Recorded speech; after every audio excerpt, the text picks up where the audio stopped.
Hello everyone. We are here today at World Delhi Book Fair 2026 and today we have with us Mr. Praveen Rao, the author of the book Still They Serve. It's a pleasure to have you, sir. Thank you. You've been working with people from government sector. When was the real moment that you realized you noticed their work and you wanted to keep it in the form of the book?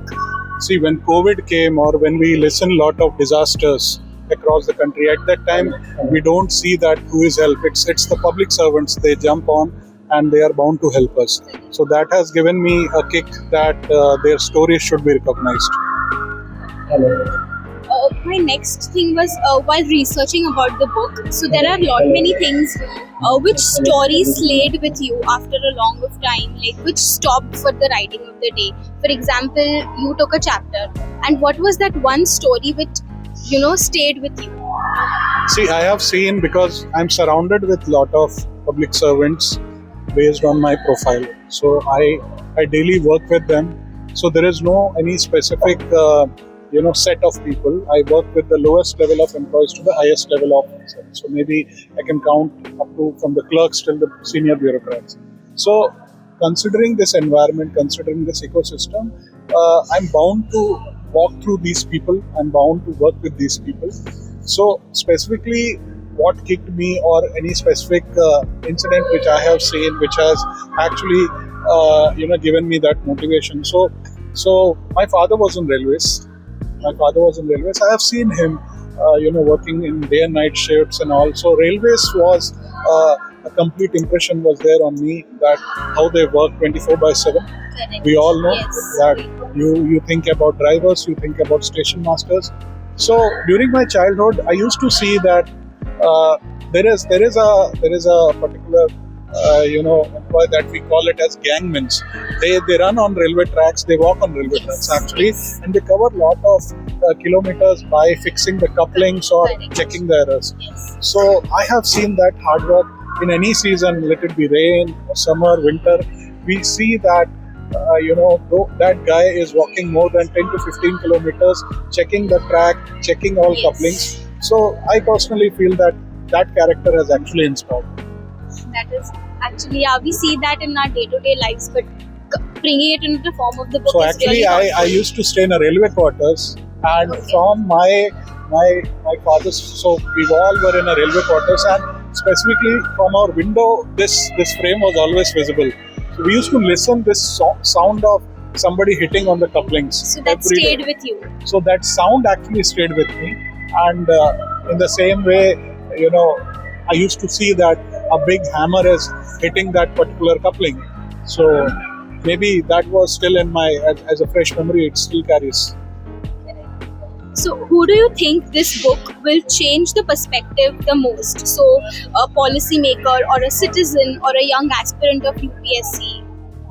See, in the recent times, when I have spoken about this book in multiple forums, so definitely I will pick up two. So as a UPSC aspirant, yes, UPSC, because I still believe we need lot of young blood, we need lot of people in the future generation to create a good economy, to contribute for the country. So actually we need more public servants. We are a highly populated country, so that is one of the big reason I feel we need a big task force, more intellectual Yes. task force, and that task force which can see the future.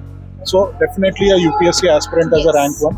Second one is we also need such knowledgeable citizens or such responsible citizens who support public servants, who also feel that we are also equally responsible to run this country. It's not that they have given a vote and they can sit back and just analyze. Or if I have to make my words little harsh, we need a responsible citizen who understand the real civic sense. So that's the reason I believe that you need good. Definitely this book will be helping the UPSC candidates or the people who wish to serve the government, and definitely it will enlighten certain citizens also that how they are also equally the real contributors. Yes, I absolutely agree to that, because we've seen many times that public servants work, but either it's not recognized by the citizens of India, or they feel that it's just their duty to do that. Correct. So yeah. So if a reader opens this book randomly at any page, what is that one emotion you think that they will feel immediately after reading that particular page? So there is a story of IPS Mahesh Bhagwat ji, who contributed and who has shared his experience, who has shared his teachings, the way he as a civil servant is serving the country. I personally believe that after spending 2 to 3 hours with him in Pune, I personally believe that the story of IPS Mahesh Bhagwat ji will inspire a lot of people. The way he was carrying his responsibilities, the way he has seen a bigger dream to become an IPS officer.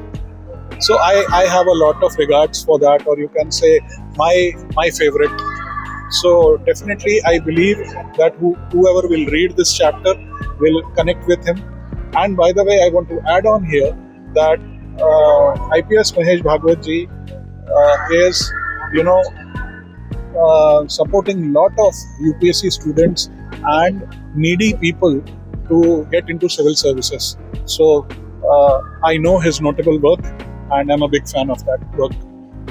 It's great to hear. I would love to meet him once. Sure. So we come to a next little fun but interesting session, which is complete the thought. So nation building truly happens when?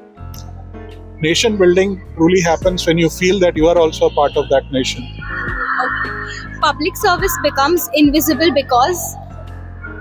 Public service become invisible when it is not recognized properly. The greatest sacrifice public servants make is? Their own personal life. Correct. Courage in governance often looks like? Courage in governance often look like when no politician people is intervening in that. And if governance is given a free hand, so courage is visible at that time. Okay. The idea of power changes when you?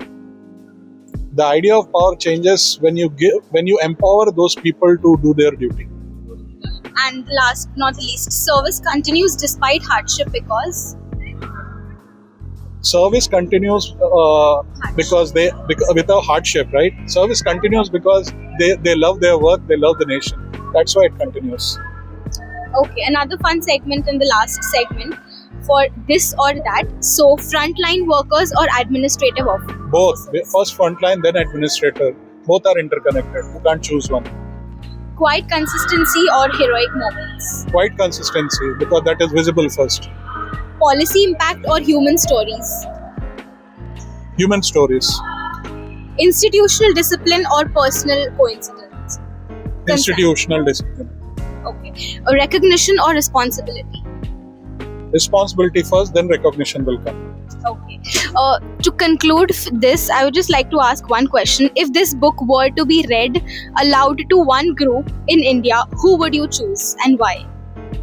So currently I am seeing a lot of movement, or you can say in the public policy space, where still the private sector is really contributing a lot to the employment side.